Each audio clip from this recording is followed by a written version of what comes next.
Hey, it's Mythic Mike. We are here with a unique video for you upon fan request. We're going to teach you how to make your own Mythic deck. I'm going to show you all my tips, tricks, and strategies. Then we are going to finish where I actually build a deck, a budget artifact deck, the start of which is in front of you, and both build it by selecting all the initial potential cards, which will be 70 or 80 cards, and then whittling it down to the final 60. We will then play it on the channel, and I will show you how it does. Playing it will be on the next video.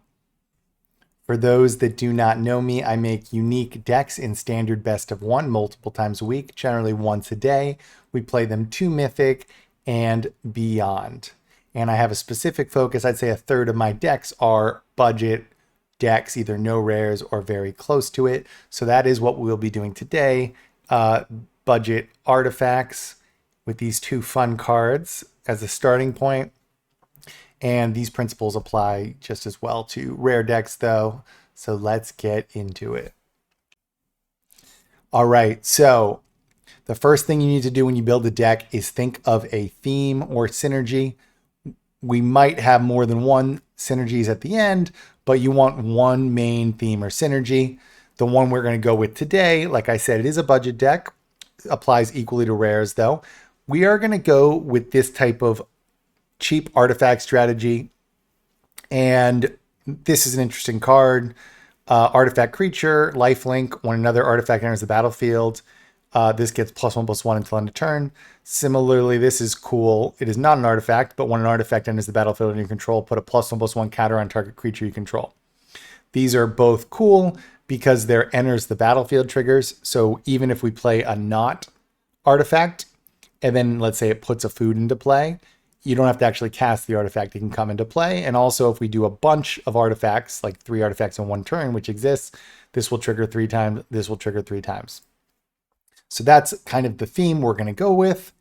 And then that gets us to our first rule. You want 10 to 12 payoff cards, and the rest should be trigger cards. What do I mean by payoff and triggers? This is a payoff card. This is a payoff card because they both are payoffs for having cheap artifacts. This gets buffed and this gets counters you can put on everything, right? And the trigger cards would then be the cheap artifacts. Think of a Ginger Brute, for example, because it'll trigger both of these, or a card that puts multiple artifacts into play off one card would also be a good trigger card for those. It's good if your trigger cards are also pretty good by themselves. They shouldn't be do-nothing cards that only trigger your payoffs. They should also be decent on their own. The reason we want 10 to 12 of these types of payoff cards is because that is around the right number to get it consistently in your opening hand and very likely get it during the game. Now, this is 8 of our payoff cards already. So we're looking for 2 to 4 more. And the rest of the deck will be trigger cards, cheap artifacts. Now there is some overlap, like this is an artifact as well. So some payoffs can be triggers, but we're going to try to keep them separate and analyze it like that for now.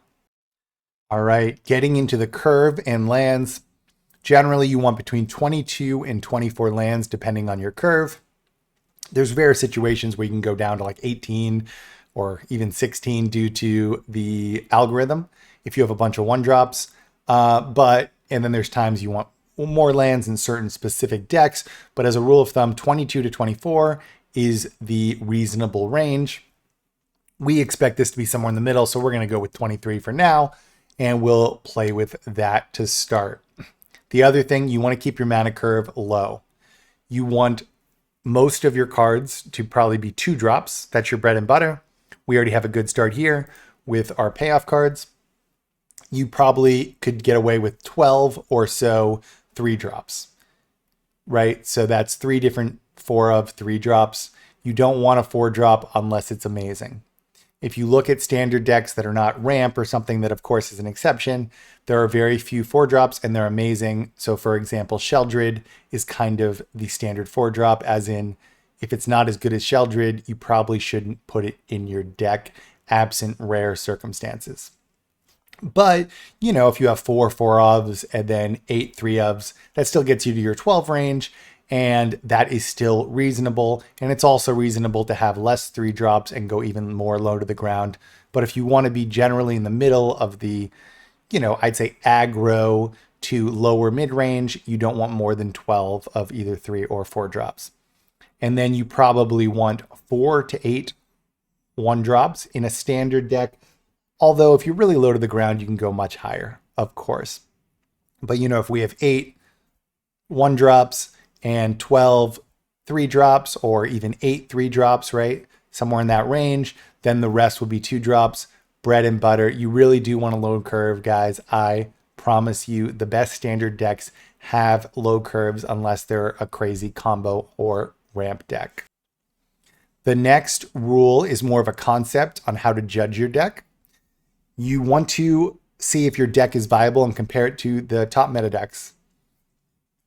What I mean by that is your deck needs to be able to do well against both aggro, think mono red soldiers, something like that, and ramp. Ramp being any kind of deck that goes big over the top of you and will win if it goes long enough. So that includes Atali decks, Cascade Ramp. It even includes decks like the Reanimators that are going all over the place. If the game goes late, you're generally going to lose to them. So that puts you in an interesting situation, right? Where some people might think, well, how do you do this? Because if you're not the fastest deck, which maybe we'll try to be, then you'll lose to mono red. And if you're not the rampiest deck, which we maybe will sometimes try to be, then you will, the ramp will outramp you. And that is true, but there's ways to mitigate both of those. Now, there is a third type called mid-range, but it's not played as often as the other two.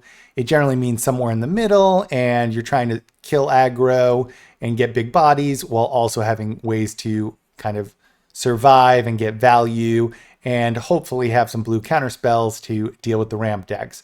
But realistically, in the current meta, mid-range will beat aggro, but it's just going to get crushed by ramp because they're too slow.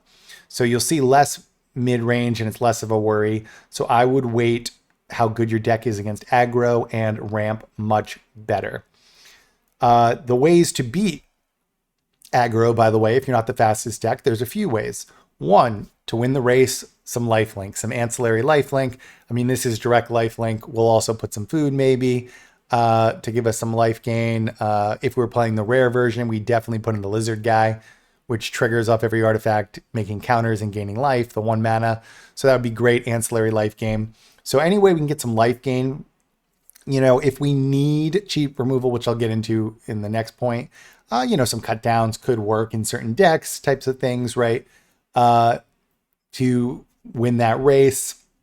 And additionally, having big blockers that can get big quick will definitely help there. Mono red can go over the top sometimes, but look, they can only get so many Godric swings in by paying 2 cards. So something like this, they can get really big on the blocks quickly. If we play a card that makes 3 artifacts, it'll be a 4/4 right away, is helpful against aggro as well. So you can stabilize and then with life gain and then beat them. Now, if you're not the rampiest deck, how do you beat ramp? A few things. One, you can be, obviously the aggro decks just try to go under it. If you're aggro plus a little slower, but not actually mid-range, which is kind of just dinking around for value, you can still go under them often, or at least a decent portion of the time, even if you're not the fastest deck. Additionally, things that will help, steal effects will help with those decks. So I put a lot of Furnace Rains and things in because you can steal their big Atraxa when they play it. Other things in blue mana, counter spells like Spell Pierce and stuff obviously is helpful if you have a blue in there. Additional things that will help are recursion, because they'll try to wipe you and kill your stuff. So a few ways to get creatures back. That is super helpful to still go.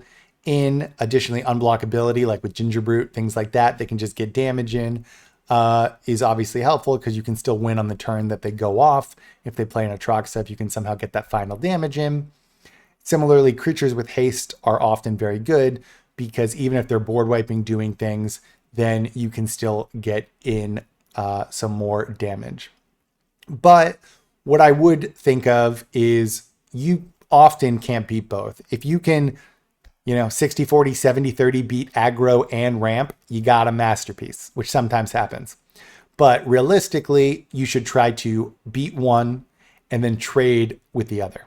So I expect this deck, if we make it right, to go 70-30 against mono red, somewhere in that range, because it's going to have a lot of life gain and be low to the ground. But then 50-50 or maybe even lose, 55-45 against ramp. But when you add those together, we're still up, right? And, wait mid-range a little bit. I think this will be okay against mid-range, probably same 55-45. But that'll lead to a positive win rate because we're just crushing the aggro decks, still trading against the other stuff, even if it was slight negative. But we obviously will try to work on ways. So for example, there is an artifact that steals that we can add in this that will help us against ramp, right?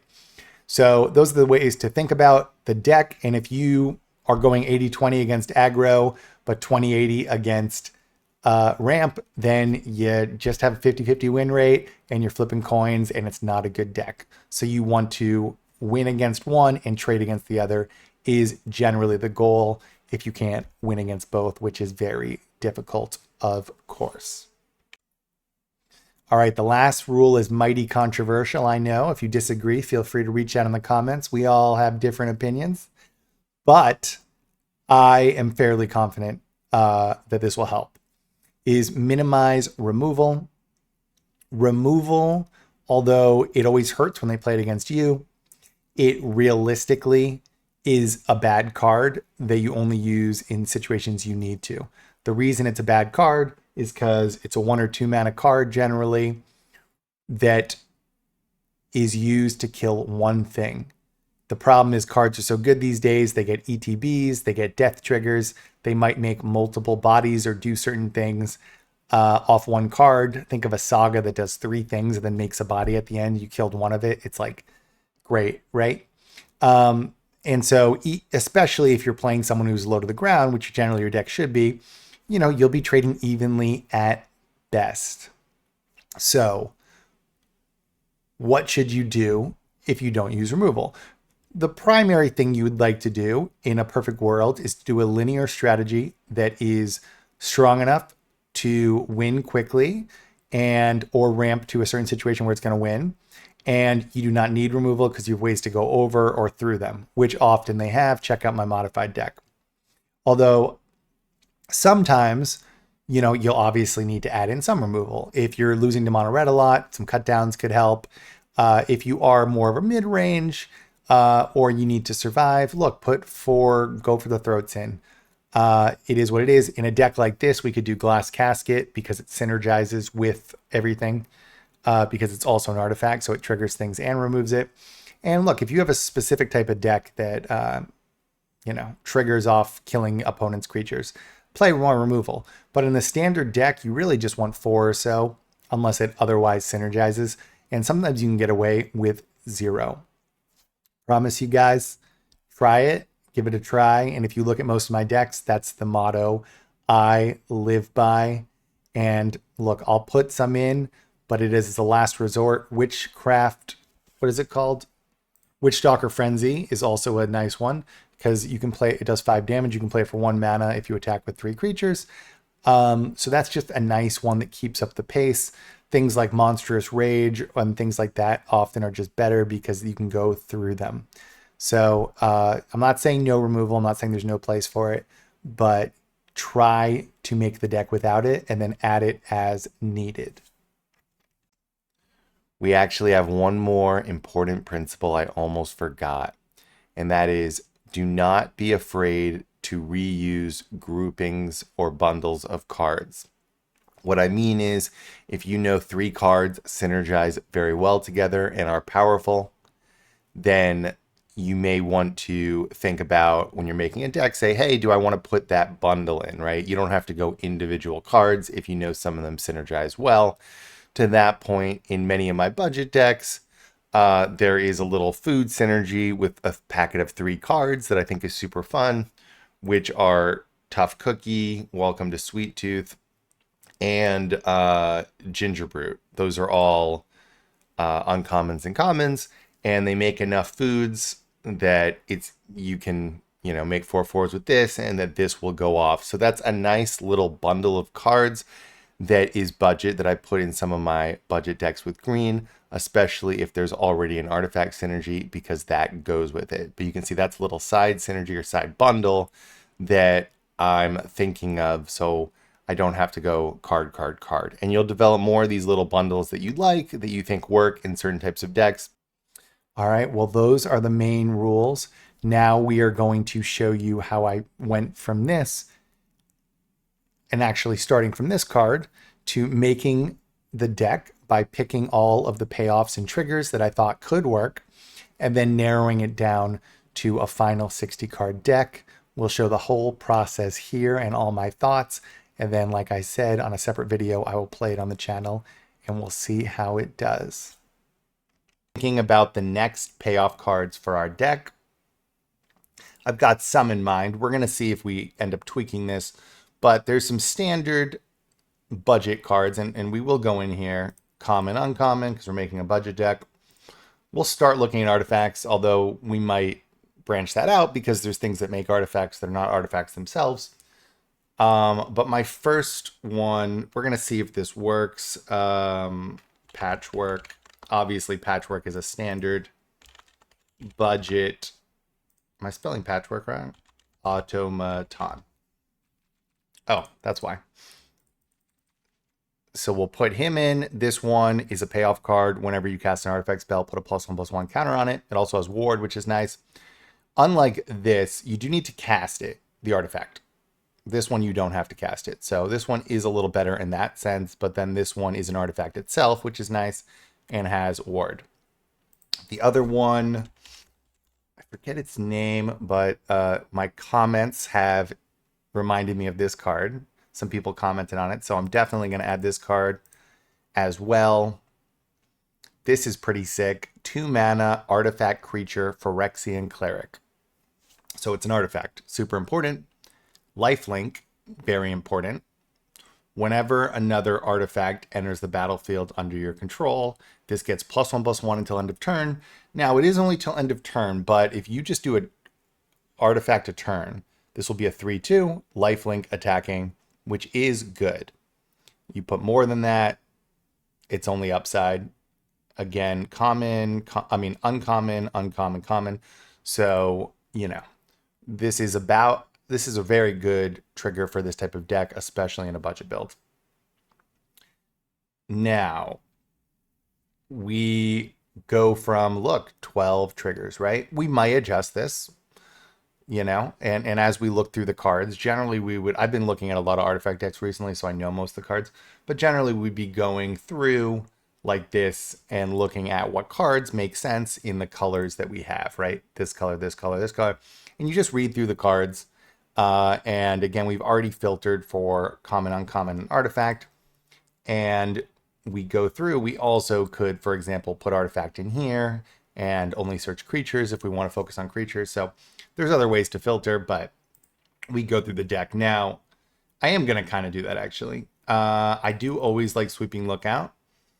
Flying Vigilance artifact. Yodian Frontliner is nice. This is very nice in this version too, because whenever it attacks something, it's +1/+1, but then you can unearth it for 1. It dies at the end of the turn. But that does trigger this because it enters the battlefield. And it does trigger this because it enters the battlefield. This unearthing does not trigger this because it's a cast trigger, which is why, we'll see if we keep this in, but we probably will. And just so you know, it auto-populated with 24 lands when I put these in, so we may adjust that in the future. This is interesting. We're going to put 1 in and see if we want to, because this is an artifact and it is removal, right? So it kind of goes with everything. We'll see if we want to keep it in. We'll put 1 there. I'm putting things that are maybes. And again, we already have our payoff cards, 12 of them. So now, unless we see something that's amazing as a payoff, we are doing our trigger cards. So cheap artifacts that are also good on themselves, but that will trigger our payoff cards. So then going through, let's see. I mean, this is interesting, but I don't think so. This is the main. I knew this card existed in Exelon, which is why I'll move myself a little so you can see it. Which is why, partly why we're making the deck, because I know this is just sick. This makes 3 artifacts when it's played, right? So it's an artifact itself, and you make 2 1/1 gnome creature artifacts. So that's crazy off 1 card.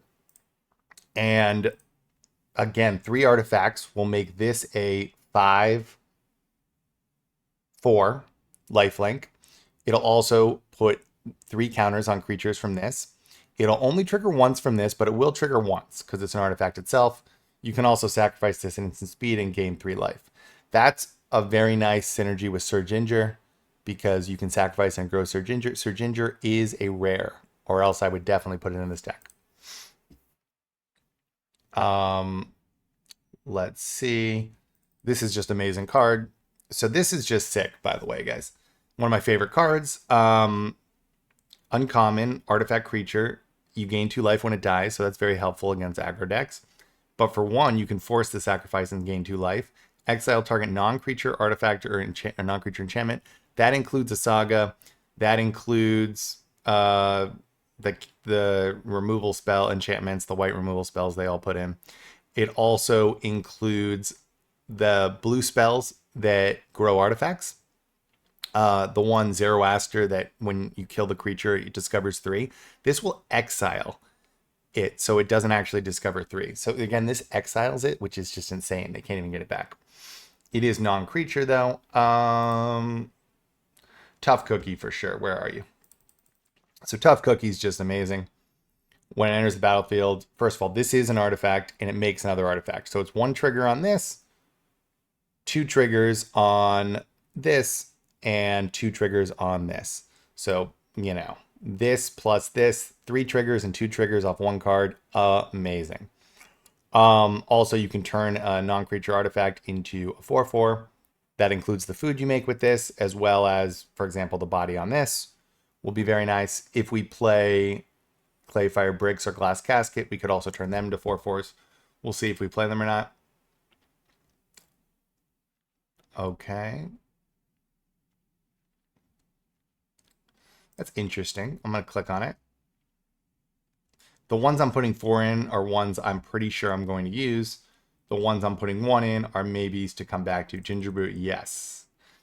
Ooh, Candy Trail's interesting. So Ginger Brute unblockable, and it's a food. We may go with a food synergy as well. This makes 2 foods. This is a food. This is interesting. When it goes into play, scry 2, and you sacrifice it, gain 3 life, and draw a card. It's also a food itself if we go with a food synergy. What's interesting is this is a very cheap artifact that will trigger all these things, but has additional payoff. This obviously is an artifact that triggers things too. This one's okay. +1/+1 counter. It's a little too slow and we're not doing counters. So I don't think... This one's interesting. I'm going to put 1 in to see. Protection for multicolored, so you can block multicolored creatures, including the 3/3 Death Touch. What is its name? 3/3 Death Touch. When it first strike, when it hits, you can just block this for days, right? Because this does not take damage from anything multicolored and can't be blocked by multicolored. So that's sick. It also gains a life when lands come into play. So it's an interesting one. Let's see. I always want to make a deck with this because you can discover, but it's not been working out. This is interesting because you get mana, even though you have to pay 2 life for it. I don't think that goes in this deck. I don't think that goes in this deck. Let's see. I generally don't want expensive things. I'm going to put one of these in quick.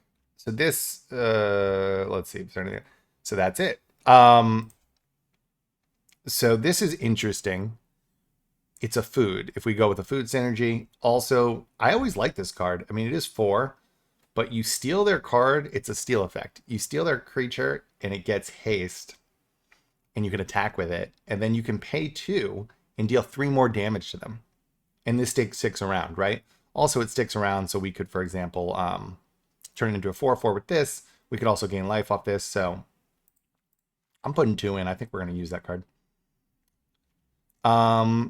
So then the other thing to do, is, we do kind of want to do this and say artifact to see what other cards might be good with artifacts. This is one.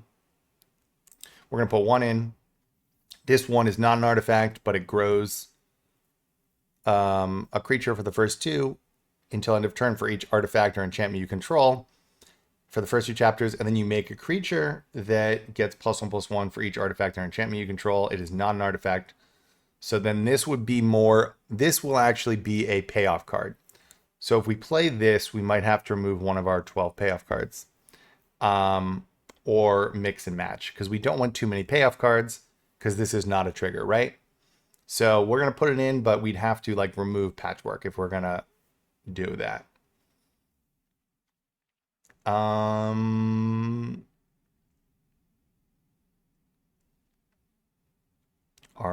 not really worried about the things that kill artifacts. I'm more worried, I guess, our food synergy thing. Where is that? Did we pass it?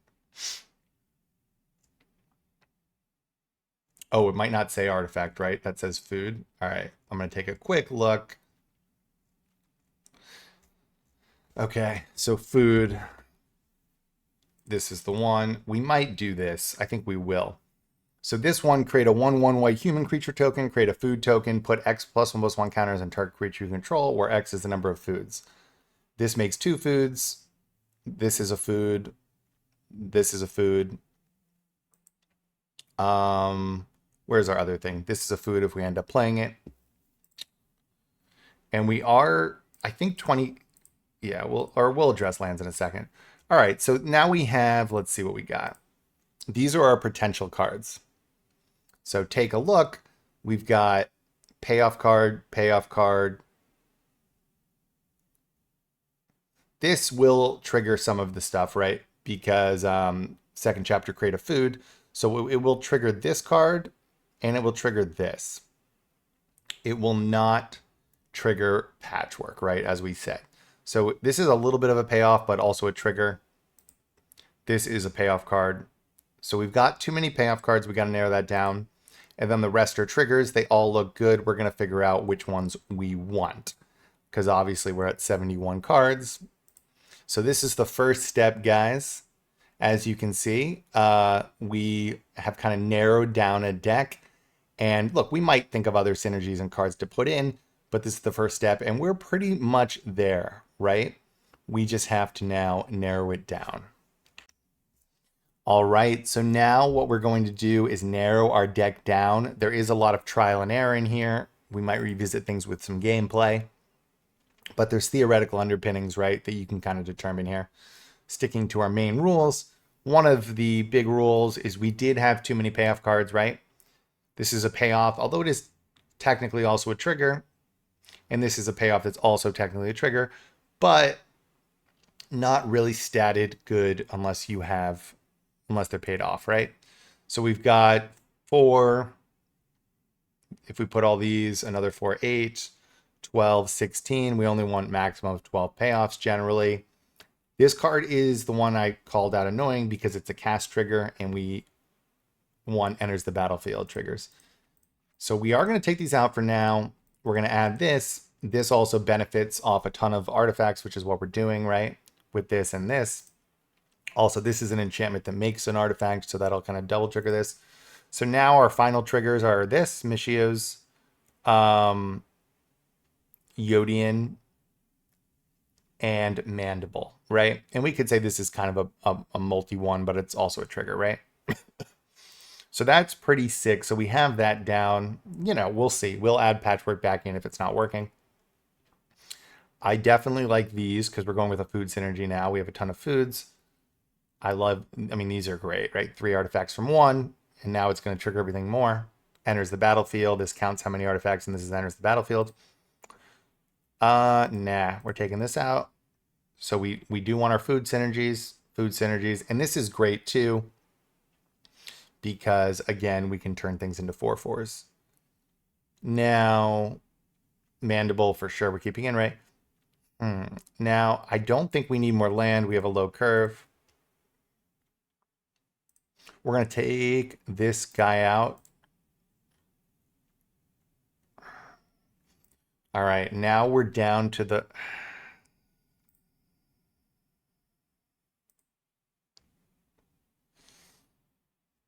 Oh, man.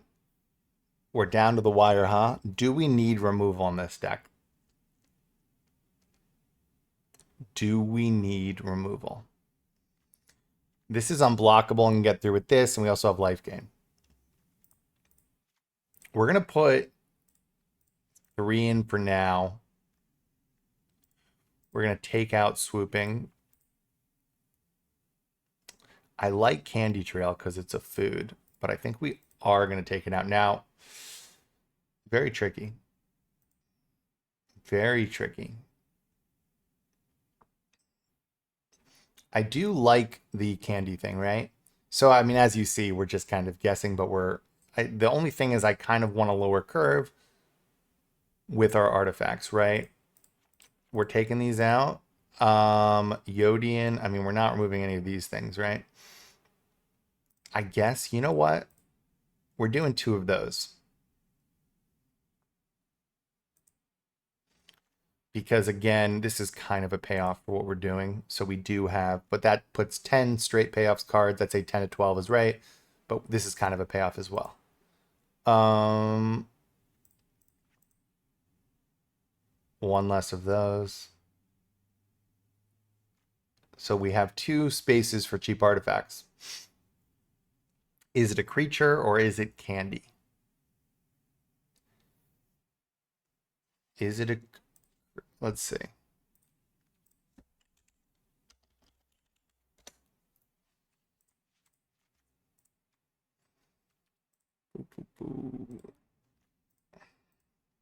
So that curve does look a lot better, right?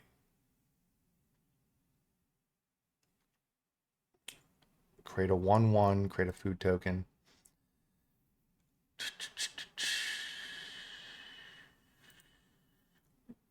Do we take one of these out and add another one of these?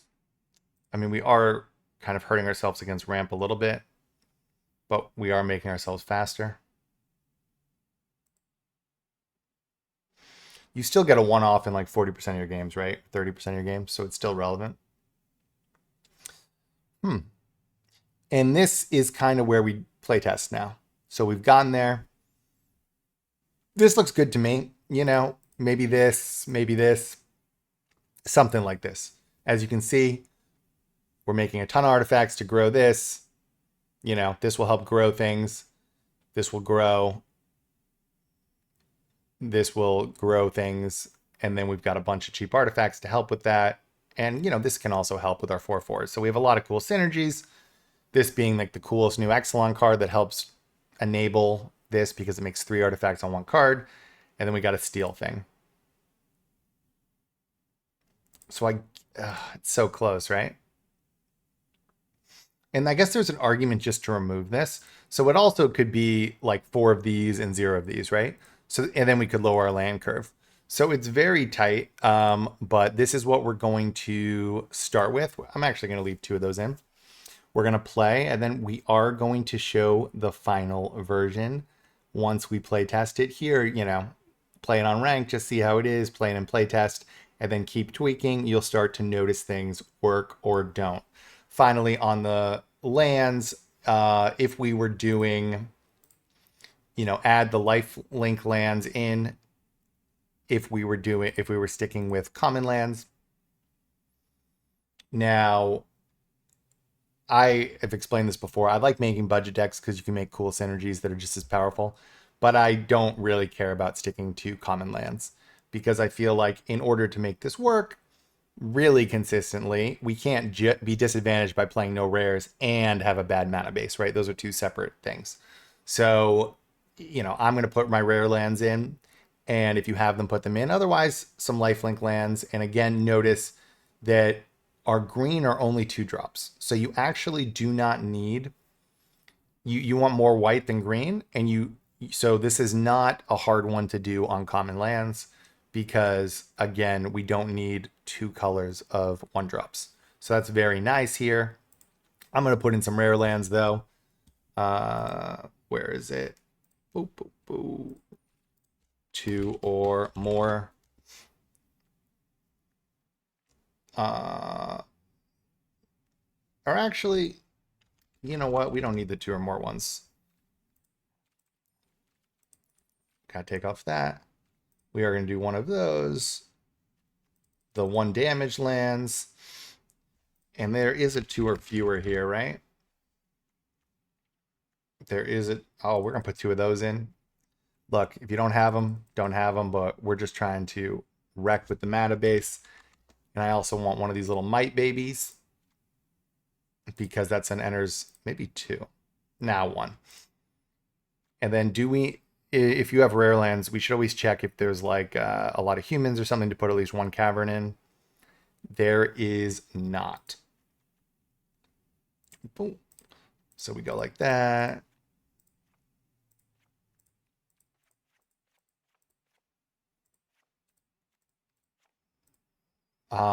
Let's see. Do we... I mean, I guess we don't even need any color in 1-drops.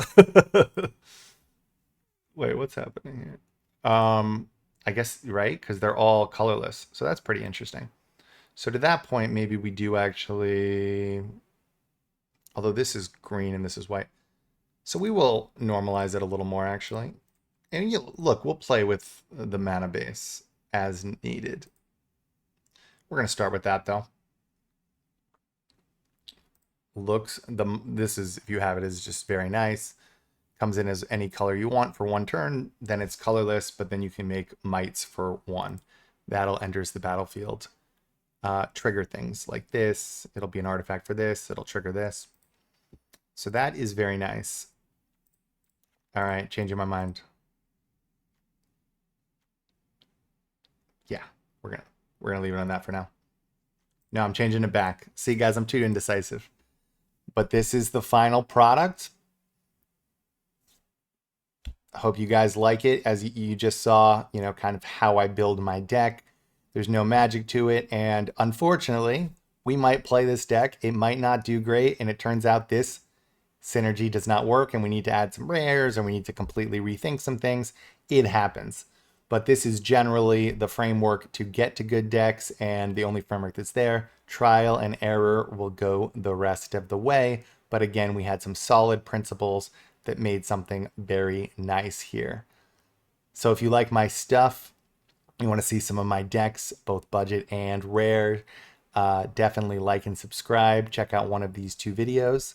Really do appreciate the support and hope you have a good rest of your day or night. Thanks, guys.